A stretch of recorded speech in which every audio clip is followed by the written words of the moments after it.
Uh, okay, let's start. Let's start today's lecture. So homework, yeah. Oh, it's closed? Oh, we are getting there. So homework for is out. The homework is mostly theoretical. You don't need any implementation. No MATLAB or Java anymore. So it's mostly about the learning theory that Dan presented 2 weeks ago. The problems are relatively simple, but they need you to understand whatever things presented in the class. It's about VC dimension, kernels, and about decision lists. They're really easy. So come to office hours discussion session, let's discuss them, and make sure that you discuss these questions together so that you understand all of the necessary concepts. And the deadline for project proposals are closed, right? I think in a few days, right? And so if you don't have a group, talk to each other, find people. If you don't have a topic yet, again, talk to each other. Read more. There's a lot of applications for machine learning out there. I'm sure you can find something really interesting. So whether it's going to have a really theoretical depth or not, it's not really, at least, it can be nice if you do something theoretical. But if you think you don't like theory, you don't like math, you can find a very nice application. It can be something which has relatively broad impact on something cool. You can take, for example, Clinton's emails, do something interesting with that. Election is closed. If you do something interesting with that, if you do a cute analysis on Clinton's emails, not only you will get something for this class, you might get famous too, right? So, okay, so any questions from last time? Wait.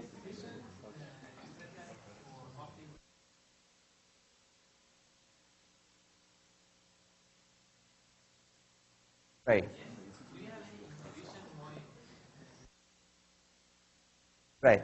So the question is, if you remember last time I briefly mentioned this technique called dropout, in which we randomly remove or ignore some of the units in our neural network while we are training. And the question is, intuitively, why this makes sense and why this would help to improve our training. And by improve, let's be exact, here the improvement is in creating a model which is robust to overfitting, right? As I mentioned, we don't have much theory on this, but the intuition is that by this random perturbation in our models, we are trying to force our model to be robust to different failures in our model. And the behavior that it ends up getting is kind of average between a huge space of different models. Right? So basically, you're kind of regularizing your model. Right. So okay. So let me first review what we had. So far, what we had is this. So we studied feed-forward neural network. It was multi-layer. So we start with input layer. We might have multiple hidden layers, and we are going to have this output layer in the output, right? We call this feed-forward because we call this multi-layer feed-forward network. Any ideas why we call this feed-forward? All native speakers, I think you should be able to. So okay, so maybe my question is maybe it's not actually a good question. So obviously, because when we pass input to this network, there's no feedback loop in this. Like the information goes stage by stage from the first layer to the second layer, third layer, and that's why we call this feed-forward. And in this lecture, we are going to see that we might have structures in which we have this kind of cycling inside our network. but that has different name. We're going to see that. So we had this network. One important property about this network was that a network with 3 layers can be a global approximator. Essentially, it can approximate any function with any arbitrary accuracy, right? And we had this algorithm, backpropagation, for training this model. So essentially, the scenario was this. We had a set of pair of inputs and outputs, and essentially our algorithm starts with the first instance, which is the input. We make a prediction. Starting from the input layer, we start making prediction until we have a predicted output. We compare the output with the target that we have. We calculate error function. Given the error, we propagate the error terms layer by layer until we end up in the input layer, right? And given these errors, we update the parameters of our model. We move to the next instance, and we repeat this for all of the instances until we meet one of the stopping criteria. And congrats, this is the hardest algorithm that you might face in neural networks. So it's essentially, if you know this, you can understand any neural network paper out there. So all of them are based on this idea of backpropagation, like different variations of that. And today we are going to study two other members of this family of neural networks, convolutional neural networks and recurrent neural networks. We will see the first one. The second one depends on time. And yeah, that's the plan for today. So before jumping to the main discussion, let me also review some of the other stuff that we talked about. So switching gears. Let's think about the scenario. We have a function z. It is a function of y. So I have this variable z. It is a function of y. And I have a variable y. It is a function of x. And I want to do this. I want to find the gradient of z with respect to x. I know z is a function of y is a function of x. I want to find gradient of z with respect to x. But I have this intermediate node here, variable. How I can do that? It's simple. I'm just going to use an obvious fact from real analysis. I'm going to use chain rule. Gradient of z with respect to x is multiplication of gradient of z with respect to y times gradient of y with respect to x. We know this, right? This is a fact.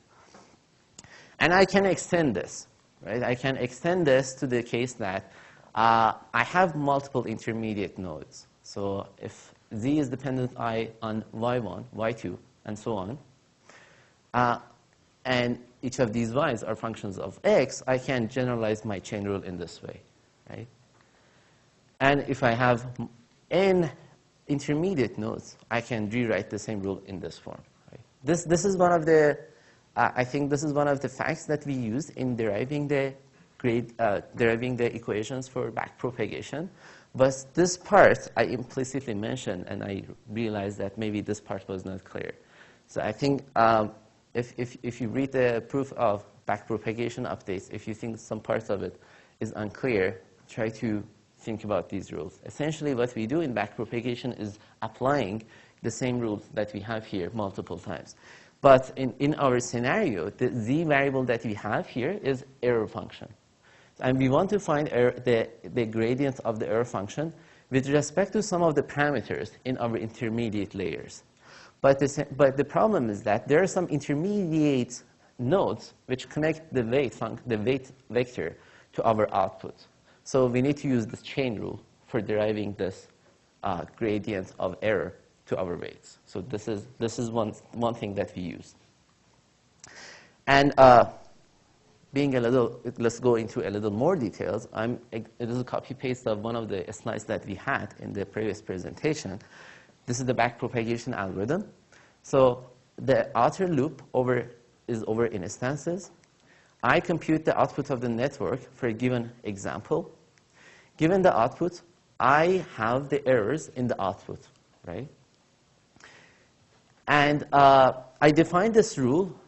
I called it delta rule. So the goal of this delta rule was to make our life easier and make the notation for backpropagation simple.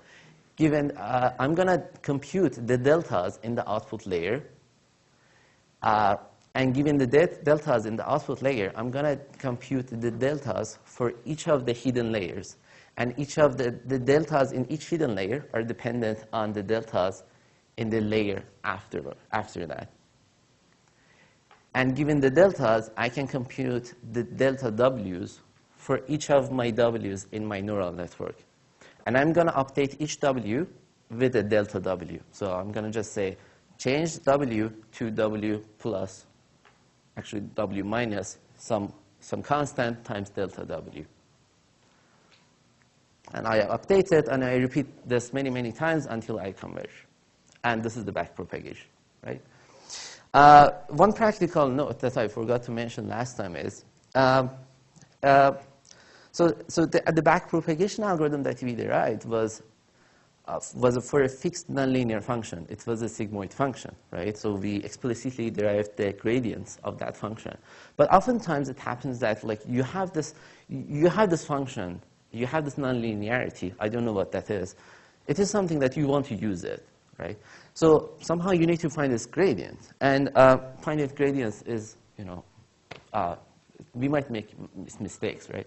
So one practical thing is that we can use numerical techniques for making sure that our gradients inside our algorithm are correct.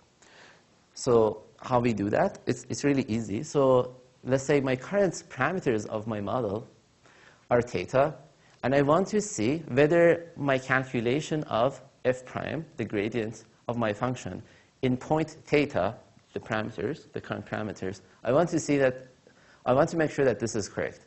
The thing that I do is I just perturb my parameters with some very, very small number, like 10 to the power of -4, and I get two values, perturb plus that perturb with a positive number and negative number, and I find the difference that this perturbation makes in my function, and this is a very good approximation to the gradient. So this numerical checks are often very, very useful in practical implementation of backpropagation. So this is one practical trick that you can use. Switching gears again. So the scenarios that we have mostly talked so far in the class, all of them are supervised learning. Everyone knows what is supervised learning? Anyone wants to define what is a supervised learning? Louder? All the examples you see have labels? Right.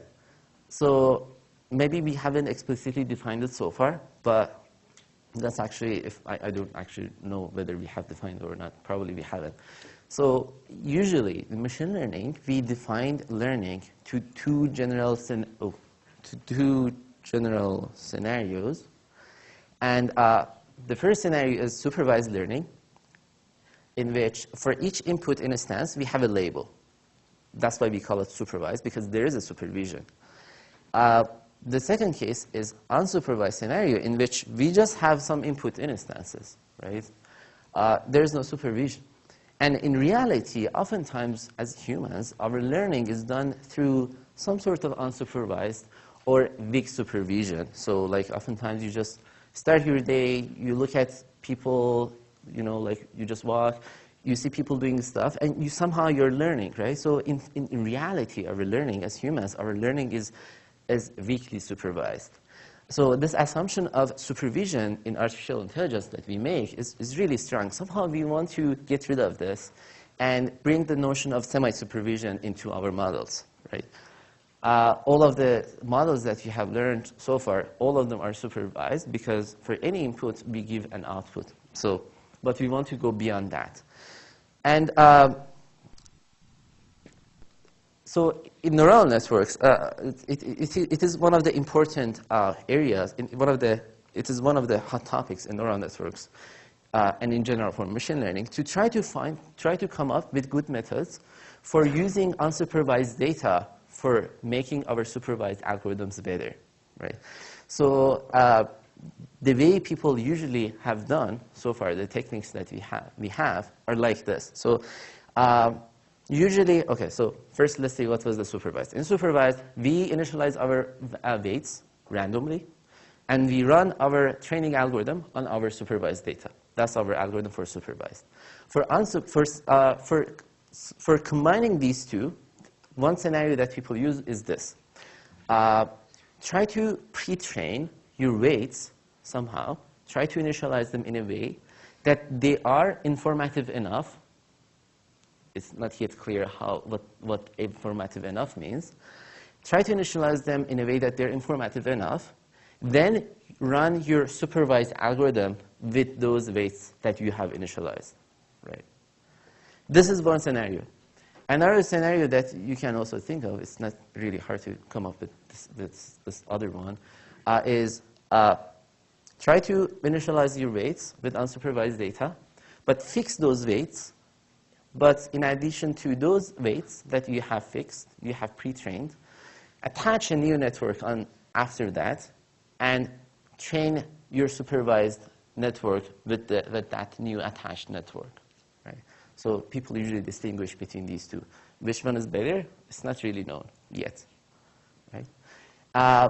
We are not going to discuss this unsupervised pre-training a lot in details, but because it's relatively new.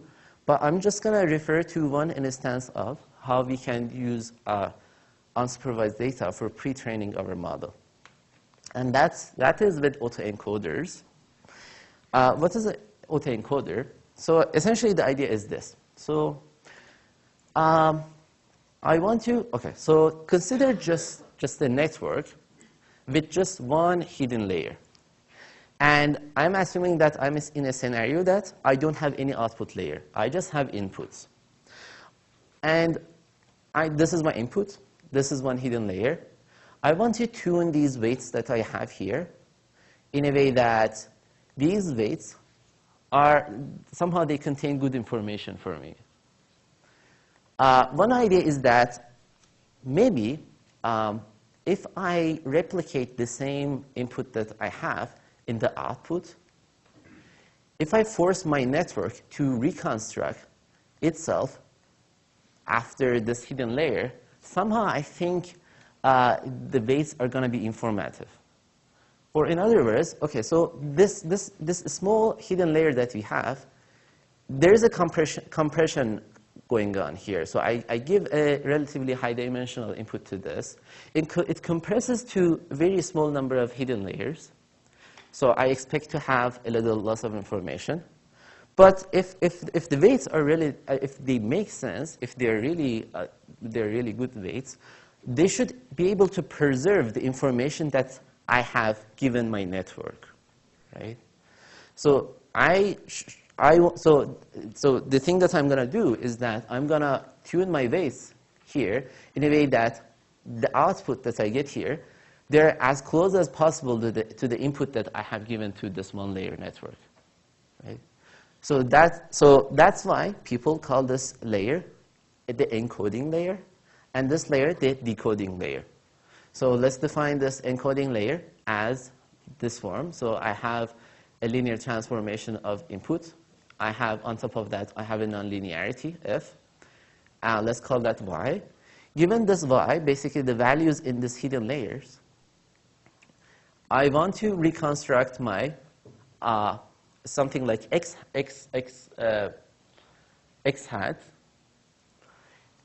which, yeah, I'm calling this x hat because I hope to make x hat as close as possible to the x.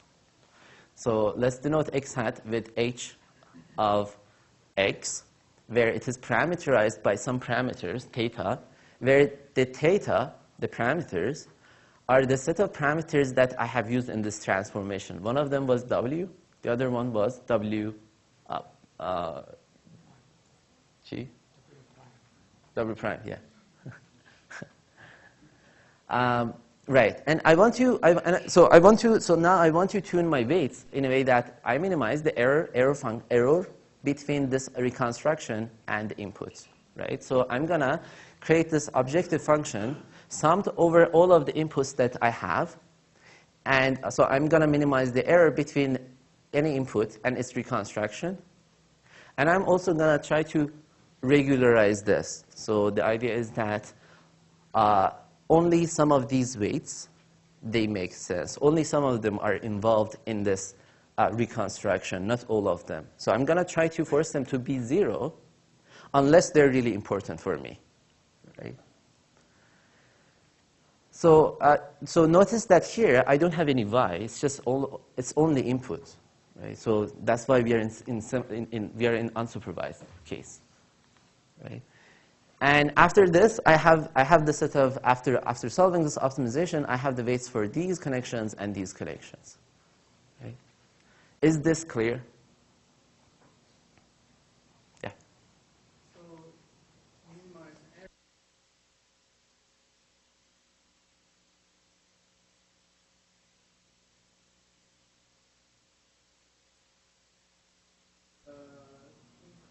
Encoding and encoding.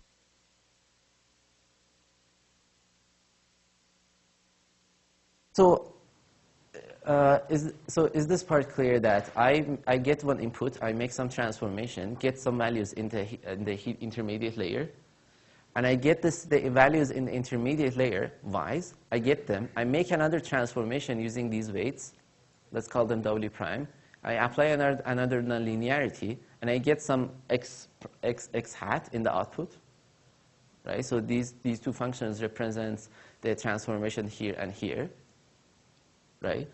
And I want to tune my weights in a way that my reconstruction are close as possible to the input.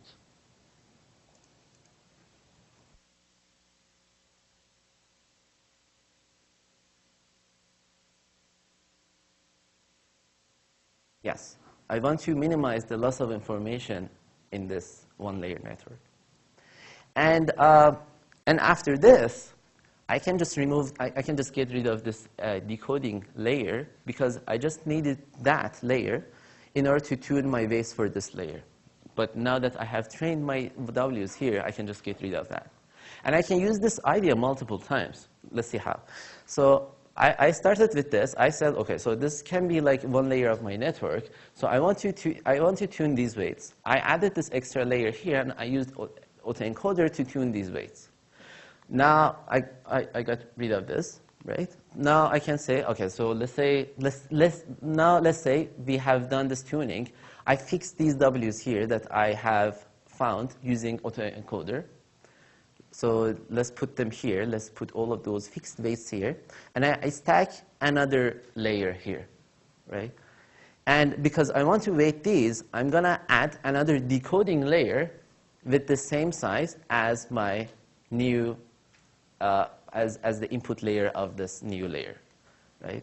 And I'm going to run the same idea for any input instance, minimizing the error between this and this. And I'm going to find the weights for this and this so that the reconstruction of this in the output here is minimized. And after that, I can get rid of this. So you can see that I can use the same idea of autoencoder to to tune my weights for each layer in an unsupervised fashion. Yeah.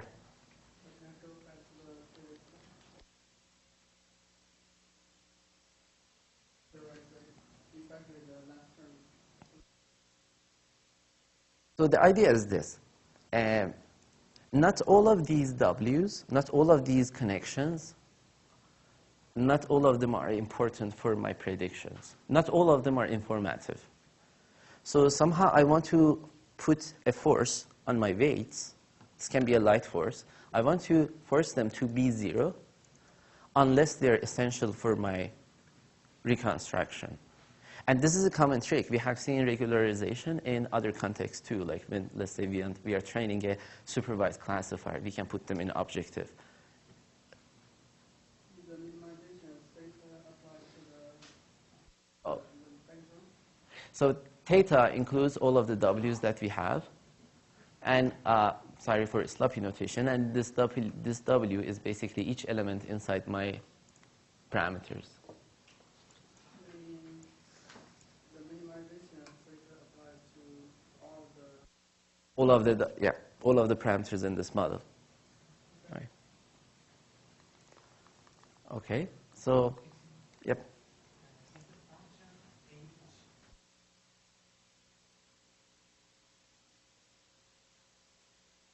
So, okay. So I am denoting H to be a set of operations that we have in order to get from X to X hat. And what are the operations that we have in order to get to X hat? So given X, I can get Y. Given Y, I can get to X hat. Right? If you compose these two functions, you will get H. So H is fixed and defined. It's just parametric. Oh, let me also briefly mention this. So some of the topics that we study here, we don't have enough time for having homework on them. So, and some of these ideas here, they're essentially just practical. Like you will need them only when you're implementing this stuff. So most of these topics you probably won't be asked about. So if you think there is a small jump we had when we started talking about the neural networks, don't be very worried, because probably you won't be asked about a lot of these topics, but it's going to be really helpful for your future career if you want to use machine learning somewhere in your work. So if you think you're stressed, try to calm down and think only about learning the concepts.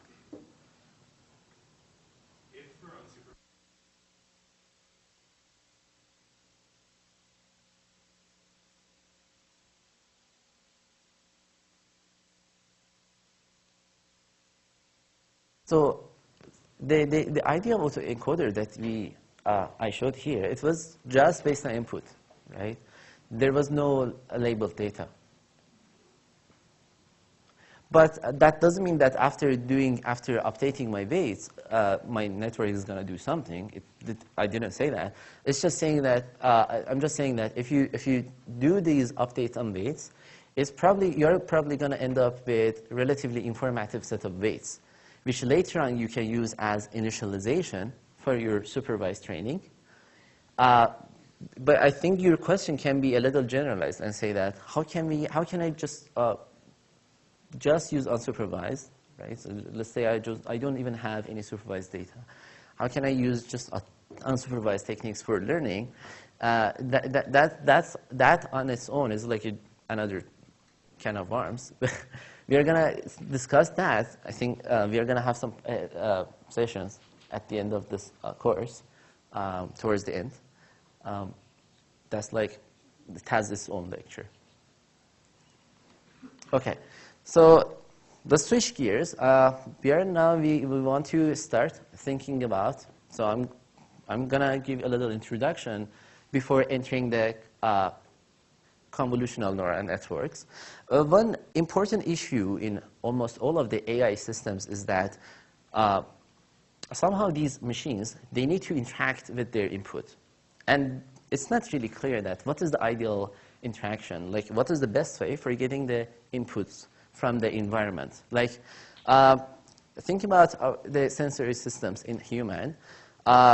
We hear, and the receptive fields for this auditory system is my ear, right? All of this area here. It works great. It is during many generations. This is tuned in a way that it increases its efficiency for my daily purposes. We can efficiently talk and hear each other. Now, let's say you want to design a neural network which is doing a task. It's not really clear that how this neural network is supposed to get the values from the inputs, right?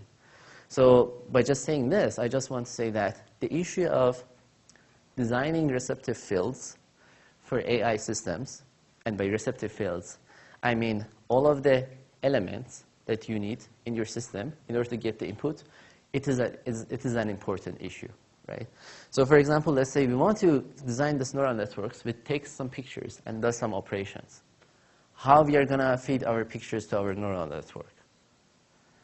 So you can think about images as matrix of numbers, right? So that's how a computer sees, just a bunch of numbers next to each other.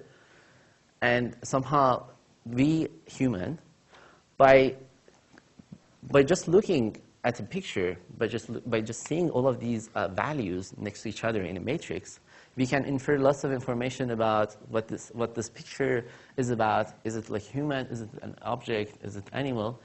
But computer just sees these points, these numbers next to each other. How are we gonna how we are gonna feed these information to a neural network, which gives it the most informative information about these images, right? So one might suggest this. So I know how to create a neural network.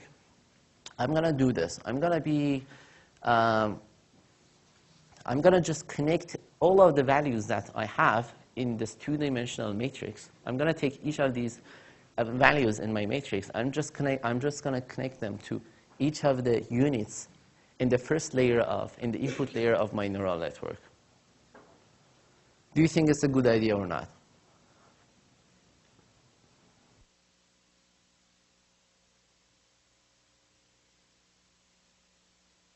The material here too. You can, but I want you to repeat it.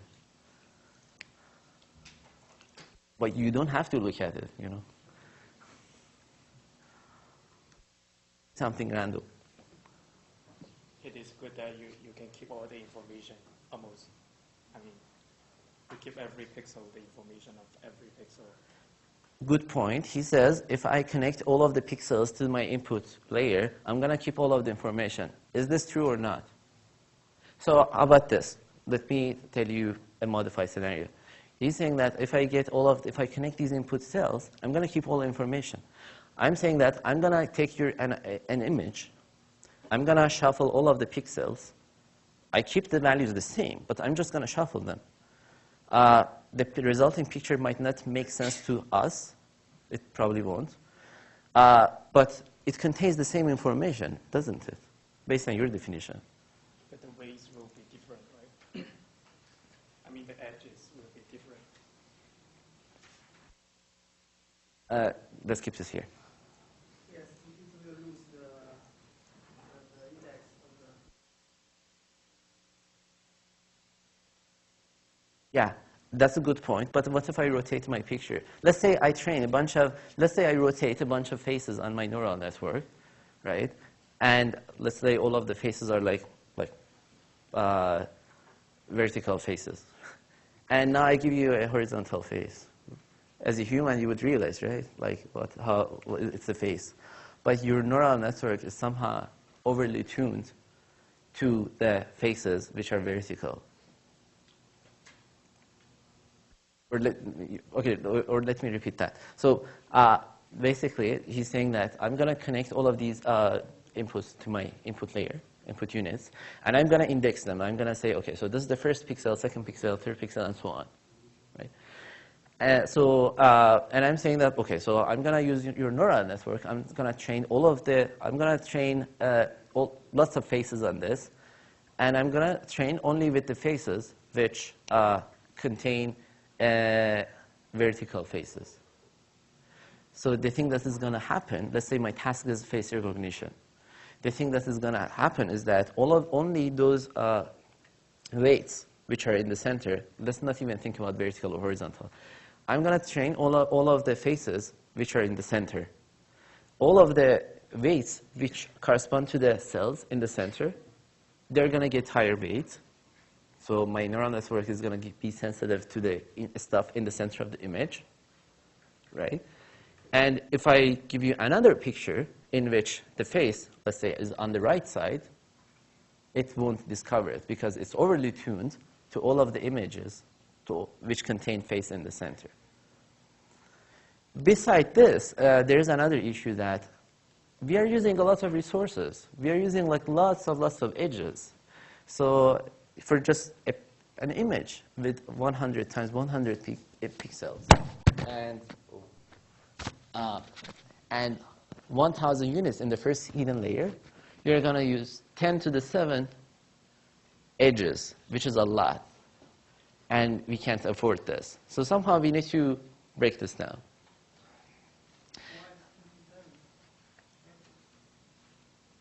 So for the first unit, you're going to use 10 to the 4 edges.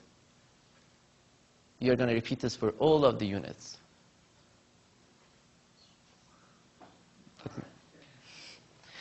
And you can generalize this. You can say, OK, I'm going to compromise a little, and I'm going to do this locally. I'm going to create patches on different spatial at different places in my images.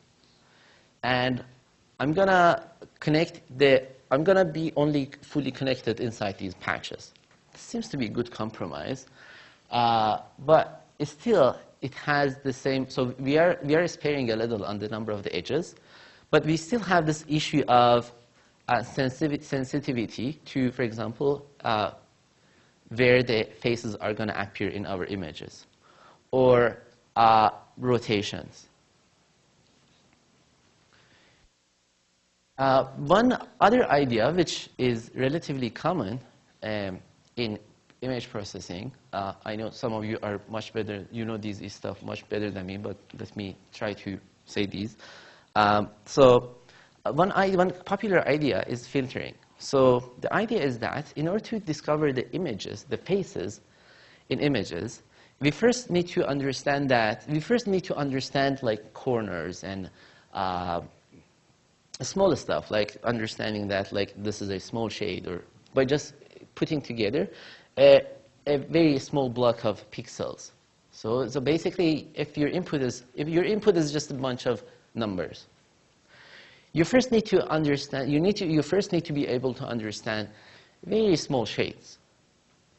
And by putting together these, maybe somehow your network needs to be able to understand higher level objects like a nose, like a mouth, like ear. And by putting together these smaller elements, you need to discover faces. And the reason is that you can't just save all of the faces in the world, right? But what you can do is creating a hierarchical representation of reality by starting from the tiniest and going to the most high level stuff. Right? And this is called filtering. So basically, we want to create filters which gives us information about each of these properties in the input space. Okay, so I can create a filter which tells me where in the image I have a very sharp edge. I can create a filter which tells me where I have a very bright object. I can design filters for this. Or a modified version of that is that I can design a neural networks which tries to discover and learn all of these features. That's what we are going to try to do here. And one common way of finding and operating, just operating these filters on images is using an operator called convolution, which sounds really convoluted, but it's not.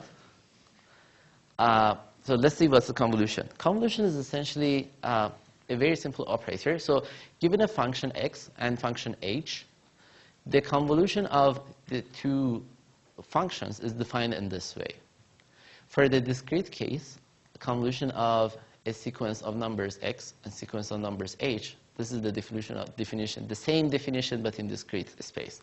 But this seems really complicated, but let's try to demystify this. So I have two functions. We are in continuous case. So this is the definition of my convolution. This is x and this is h. And I want to find their convolution. So let's see what this definition is telling us. This is telling us this. So here, this integration is with respect to tau. So I want to multiply two functions with each other. and find the area under the resulting multiplication with respect to tau for a fixed t. Right? So imagine that t is fixed. I'm going to multiply these two functions and find the area under them. But what does it mean when we have a fixed number here minus the variable of this function? So this is essentially flipping a function h and moving it with value t. So let's try to visualize it here. So this is my h, this is x. And I want to find x convolution of x and h. I'm going to fix x. This axis is tau. I'm renaming it so that it is compatible with my integration. I'm going to flip function h, and I'm going to move it with value t1. Let's say the t1 is fixed number, and my variable is tau. So this h is represented for different values of tau with fixed t1. Is this clear? How we found this from this from this? Right. So I want to find the value of convolution in point t1. What I'm going to do is I'm just going to multiply these two, and I'm going to find the area under the multiplication. So here's the question: multiply these two functions, find the area under them. What's the value? 0. Right? So this is the value here. The value is 0, the result of convolution. And I'm going to now shift my function, and I want to find the value of convolution in point t2. So I'm going to slide my function h, and again, find the area under the multiplication of these two functions. It's this green area. So the value of convolution increases. I'm going to shift h slightly more, find another value, and more, and so basically this is now we are constructing the result of convolution. Why the definition of convolution is this form? Like you might ask, okay, why people started defining in this way?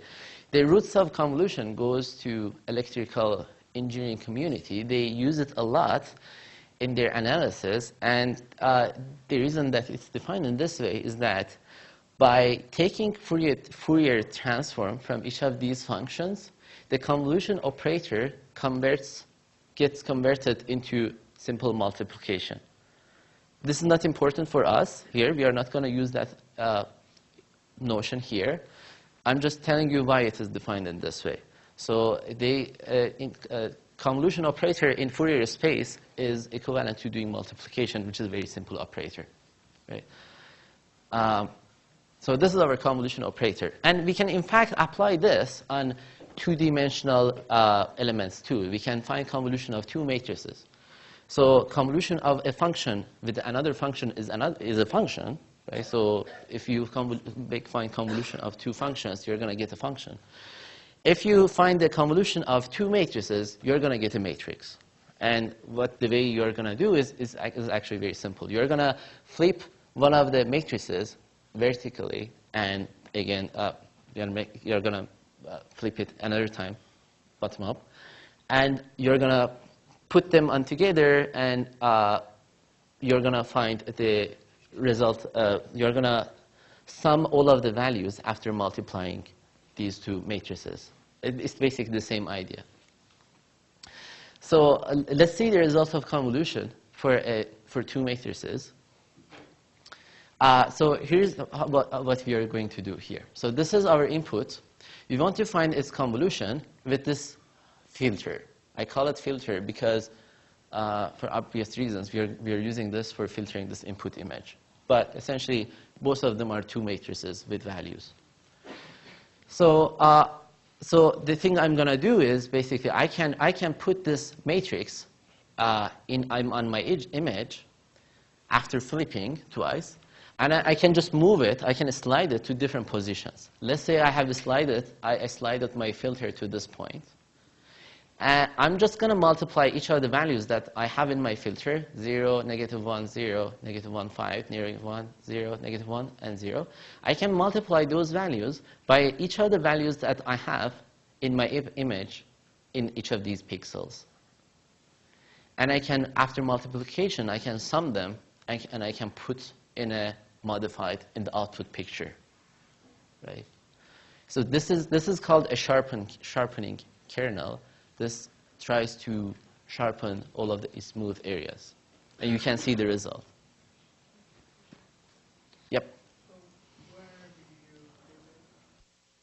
you do it? Do you see this definition of convolution, right? Yeah, in the length of images.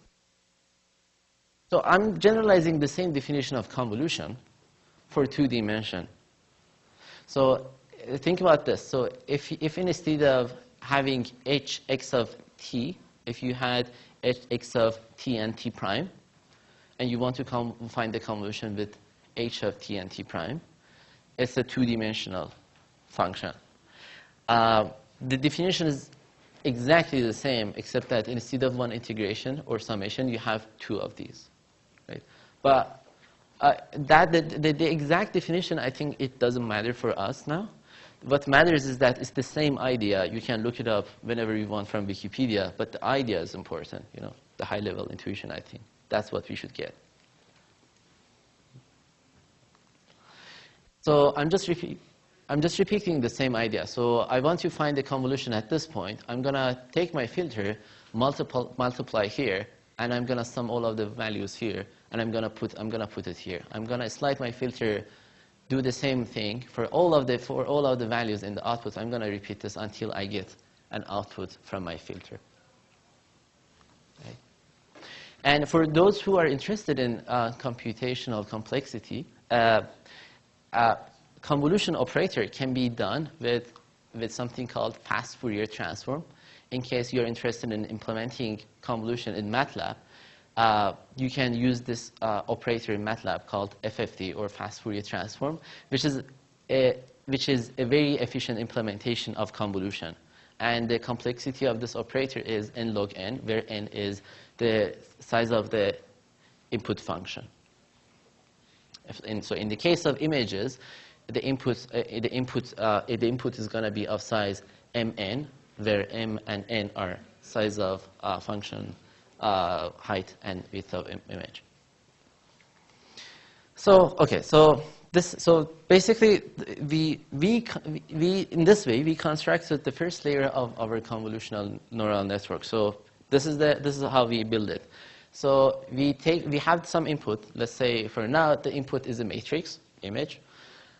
We have this filter here.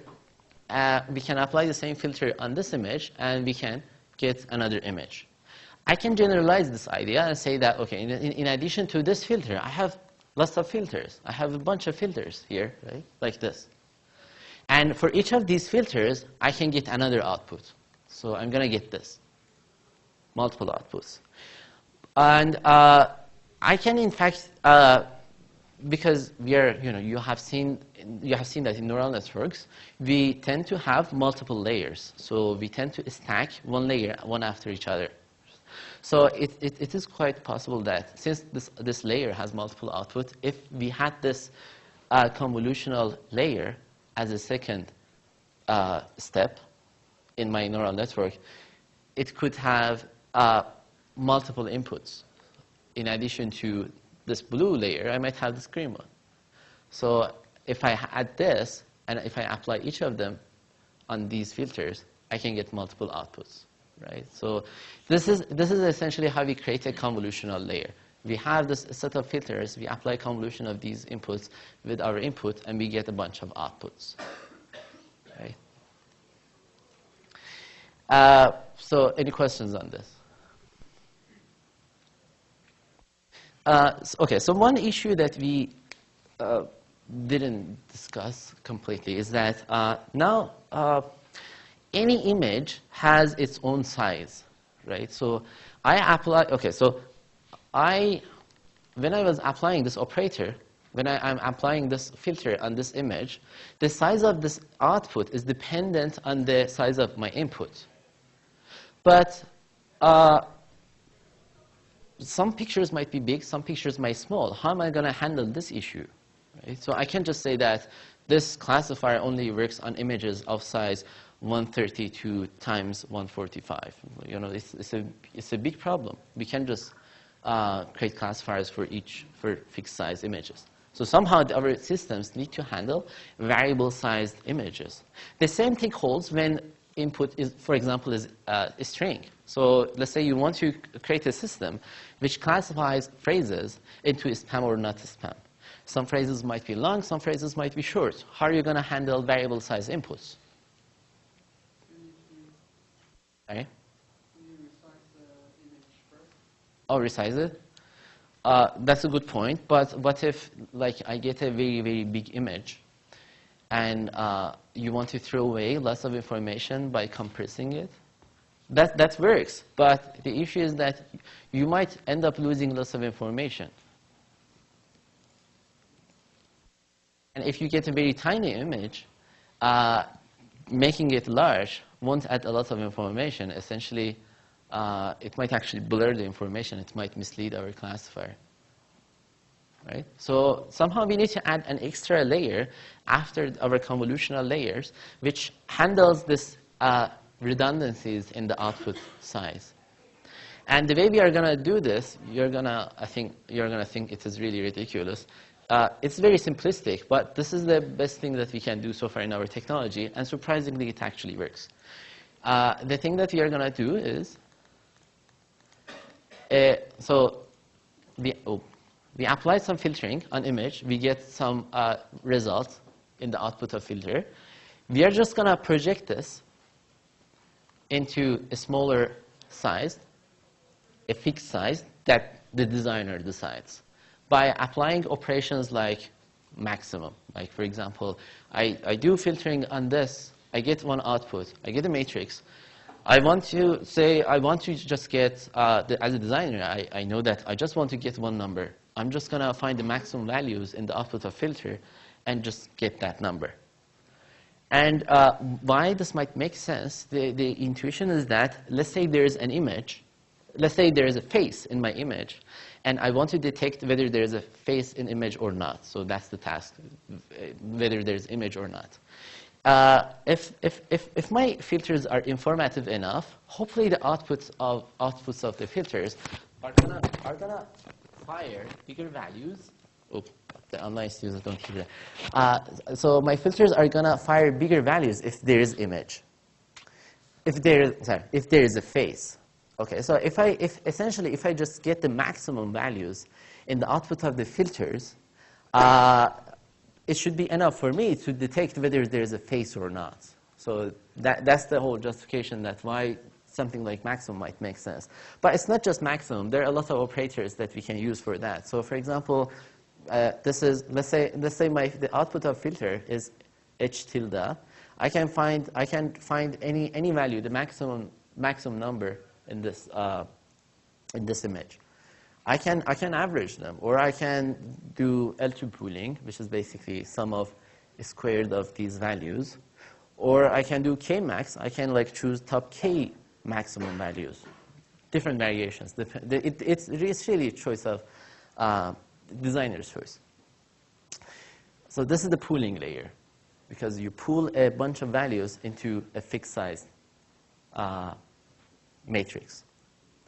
Okay, so by stacking these convolutional layer and pooling layer, you have created one stage of a convolutional neural network.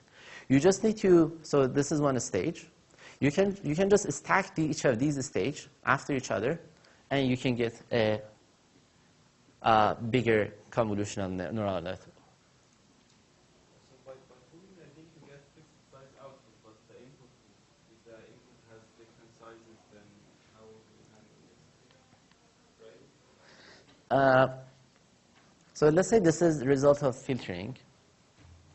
Yeah, but before filtering, there is an input size, right? Yeah, that's correct. So the result of filtering is a function of the size of the input, right? Right, but the image, the input size. Okay. So let's say I want to, let's say the size of this is 30 times 30, this square, and I want to get images of size 10 times 10, right? So I'm going to choose this. You see this I is in n. I'm going to choose this n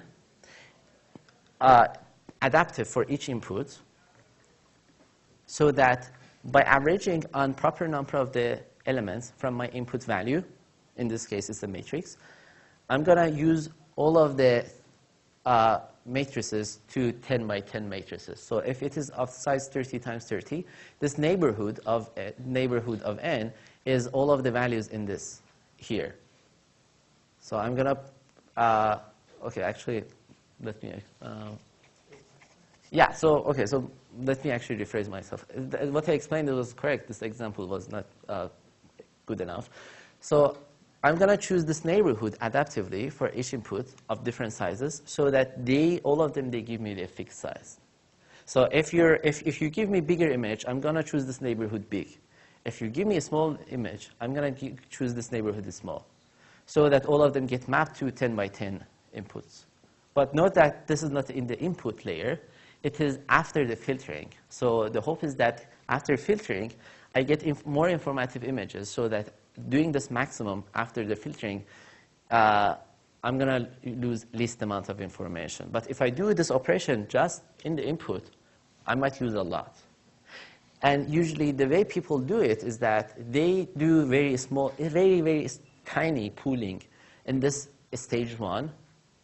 And as they go ahead in the stages, in different stages of the convolutional layer, they make this pooling smaller and smaller until you get very small values at the end.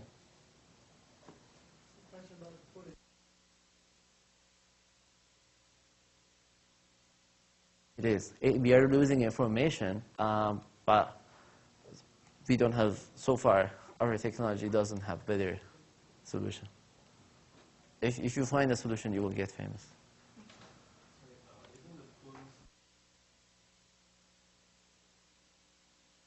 That's a good point. So one limitation is that if we get too small numbers, we might have problems. So something that people usually do is the reverse of shrinking the input. Is like you extrapolate your information, but those methods are like really heuristic.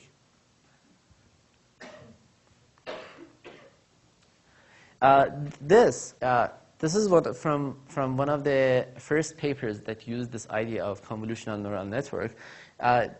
It's from around like 97 by someone called Yan LeCun. He's now head of AI research, head of Facebook research, in fact, and he's a relatively famous character, so you might see him at some point. So the system that they designed was for recognizing handwritten characters. So basically OCR system. So the input is a set of images of characters written by people, and the system was the goal was to recognize it and convert it to binary, basically map them to characters. So this is their structure. So they get this input, they find convolution with some filters, they get these images, they do subsampling or pooling. You do another convolution, you get lots of inputs, you do another subsampling or pooling, you get lots of these values. And here you can put, so here you have the number of these outputs are determined by the number of the filters that we have. It's not a function of our input. And since we have done pooling, even the size of each of these outputs are fixed. We have defined them. Now you can give each of these inputs to let's say, a multi-layer perceptron that we learned last time. And because the number of these elements are fixed, you can do that. And the output is going to be a prediction of yes or no, whether it's a yes or no, or in this scenario, it's a multi-class classification. So you can have, for example, as many you can put units in the output with the same number of the classes that you want to predict. Like in this case, the number of the digits in English language, right? And something which we haven't touched yet is how to train this convolutional neural network. The idea is is essentially the same as training a multi-layer perceptron network. So we have this neural network. So it's first convolutional stage, second, third, and a fully connected layer. And inside this, each of these stages, we have pooling and convolutional layer, right? And if you remember, the way we trained this, for training this fully connected layer, we calculated the error in the output, and we calculated some deltas, where the deltas represented the gradient of the error function with respect to each of the units in the output. So these are the deltas for the last layer, right? And we propagated back these deltas and found the deltas for each of the units in the input layer, right? So which represent the gradient of my error function for each of units in the input.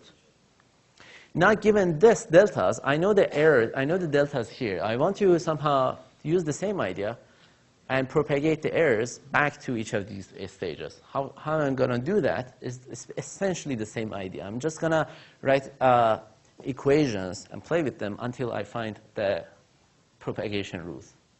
But the first layer here, interfacing the first layer of the fully connected layer, is the pooling layer.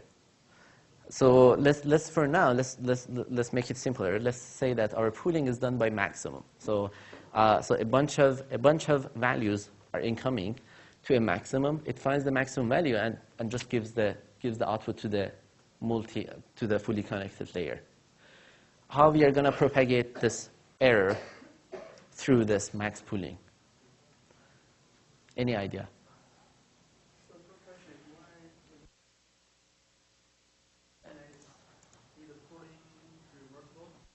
Say it again. Why is it called fully connected layer? Okay, so the question is why it is called a fully connected layer. Anyone wants to take this? Every neuron is computed from the previous connected together. Right. So essentially, we created a structure in which we had layers stacked after each other, and everything was connected to each other. And that's why we call it fully connected.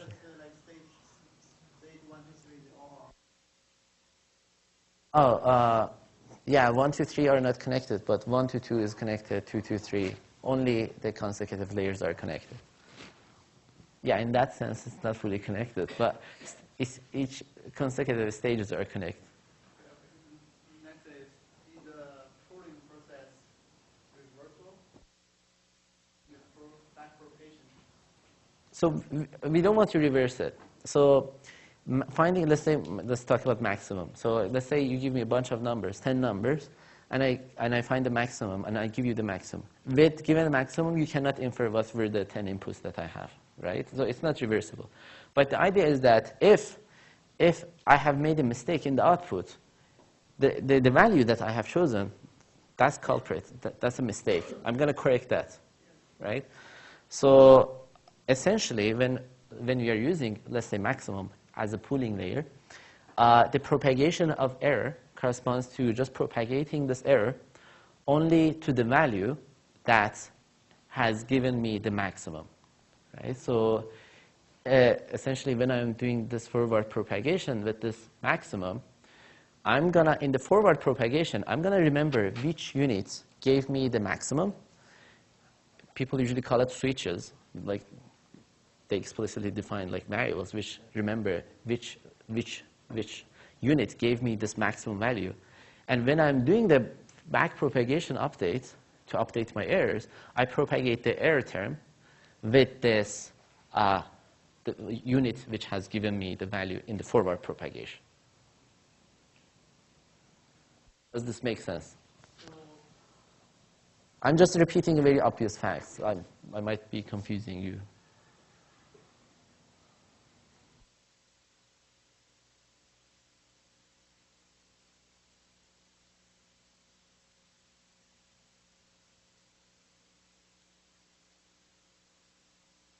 Say it again. If the error Huh? in the batch propagation process,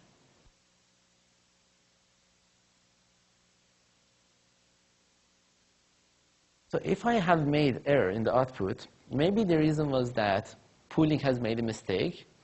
So the maximum value that pooling has chosen should be punished or should be updated. So that's why I just update that, right? And so after that, essentially, I have the gradient of my output error with respect to all of the variables in the input layer of my pooling. So most of them are 0 except the ones which correspond to the maximum values in the forward procedure, right? And I can keep repeating this for my convolutional layer. And so I essentially need to write the equations for my convolution. I can define it. Since we have only 5 minutes, I'm going to just do hand wavy. You're going to feel the wave. I'm going to write the gradient of, so what I want is gradient with respect to each of the parameters that I have for my filters. Because I want to, so what does it mean to update the convolutional layer? Essentially, in my convolutional layer, I have a bunch of filters. And I want to update these filters. And what I'm going to do is finding the error with respect to each of the elements in this filter matrices. So I'm going to try to find this element, this gradient here, and that's going to be, I'm going to use it in my updates. And so let's keep it high level. So I can just use each of these equations that I have and find these updates. And the way we find this is essentially the same as the updates that we have in the backpropagation algorithm. A little practical tips about ConvNets. So as I started my introduction on ConvNets, the hope was to get informative features about images. So something which helps a lot in designing these structures is that if you think your system really makes sense, if you think your neural network, ConvNet, is working fine, by just visualizing your filters, you should observe something like this. So this is a real visualization of filters in a real ConvNet. Essentially, the thing that we predicted happens. So the filters in initial layers, they tend to be very, very sensitive to details in the images. Like they're very sensitive. They're like very low-level filters. And as we go further in the filters in the stages of ConvNet, filters they tend to become more high-level features, right? So if in case at some point you start to design a ConvNet, make sure that once in a while you try to visualize your filters and see what's going on. It's a very important trick for debugging your system. And just a little history. So ConvNet really existed around 25 years ago, although when it started, we didn't have good way of training it. Like backpropagation was new, and it wasn't really straightforward how to generalize this. But if you go to the derivations that I had in a few slides before, it's really simple. So, and after that, Jan LeCun was the first person to create a really working system for ConvNets, and which is one of the main reasons that this guy is famous now. And essentially, the existing ConvNets are essentially, the idea is the same, but the way people use it is by just stacking many layers of these stages, convolutional stages, together to build bigger neural networks. For example, this, you can't, unfortunately, you cannot see what's inside each of these boxes, but they're essentially, some of these are convolutional layers, and some of them are max poolings. This is a neural network which was designed last year in Google. As you can see, it has many, many stages. And they have used lots of machines for training this. And this was used for an image classification task. So even the state of the art is basically using the same ideas that we discussed here, but with a very nice engineering and lots of computers.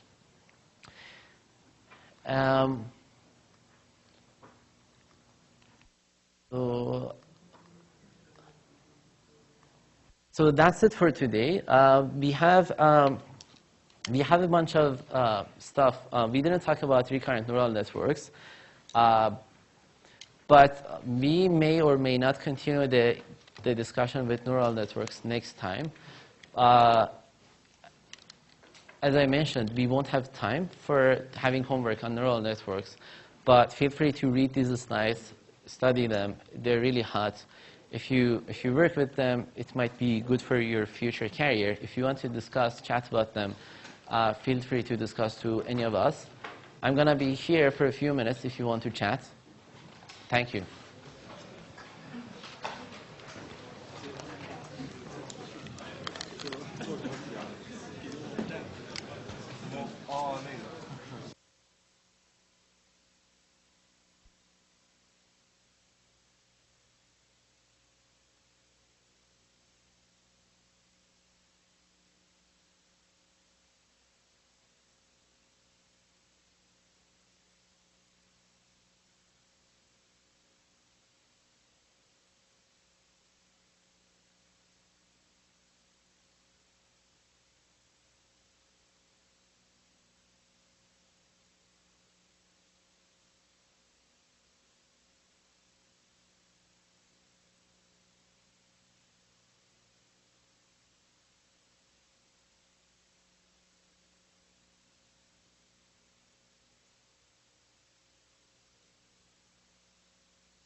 All right, everyone. You're here for the midterm exam of CS 425, EC 428. If you don't belong in the class and you don't want to take the exam, this is the time to leave. If your last name is A through O, then you're in the right classroom. If your last name starts with a P through Z, you should be in a different building, MSEB 119. The TAs will start handing out the midterms now, but please do not start. Please do not open. You can write your name and net ID, etc., and signature on the front page, but please do not open until we tell you to do so.